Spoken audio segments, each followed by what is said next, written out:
ప్రపంచంలో ఒక కొత్త రెవల్యూషన్ మొదలైంది. దాని పేరు Gen Z revolution. We are bounded by chains of unemployment, selfish games of political party, corruption has woven away. Generation Z వాళ్ళు ఆ యూత్ అంతా కూడా గళమెత్తారు. నేపాల్ ని అట్టుడికేలా చేస్తున్నారు. मैले रगत बगाएको छु राइट यो रगतको आँसु एक दिन तिनीहरू बाँच्नेहरू बुझ्छन्। సెప్టెంబర్ 9న ఈ ఆందోళనలు నెక్స్ట్ లెవెల్ కి చేరాయి. నేపాల్ పార్లమెంట్ కు నిప్పు పెట్టారు. ప్రధాని ఇంటికి నిప్పు పెట్టి ధ్వంసం చేశారు. మంత్రులందరి ఇళ్ల మీద యూత్ ఎక్కడికక్కడ అటాక్స్ చేశారు. నేపాల్ ఫైనాన్స్ మినిస్టర్ విష్ణు ప్రసాద్ పౌడేల్ ను ఇలా నడి వీధుల్లో తరిమి తరిమి కొట్టారు.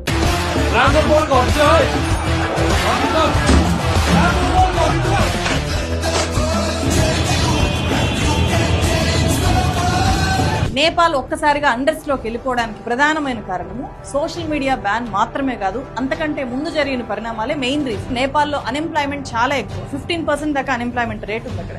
2017 లో ఎయిర్ బస్ డీలు, 2025 లో federal affairs minister Raj Kumar Gupta లంచం కుంభకోణం అనేవి చాలా పెద్ద ఎత్తున బయటకు వచ్చాయి. అలాగే అక్కడ మినిస్టర్స్ అంతా కూడా లగ్జరీ లైఫ్ లీడ్ చేస్తున్నారు. ఇవన్నీ కూడా యువతలో పాలకుల మీద ఆగ్రహాన్ని, అసంతృప్తిని పెంచేశాయి. ప్రభుత్వ అవినీతిని అన్ని సోషల్ మీడియా హ్యాండిల్స్ మీద చాలా బలంగా క్వశ్చన్ చేస్తూ రావడమే కాకుండా #నెపోకిట్, #నెపోబేబీస్ లాంటి హ్యాష్ ట్యాగ్స్ తో ఒక్కసారిగా అక్కడ పొలిటికల్ సిస్టమ్ ని వాళ్ళు షేక్ చేశారు. बड़ा रीजन तो ये है कि करप्शन टॉप लेवल पे पहुंच गया है।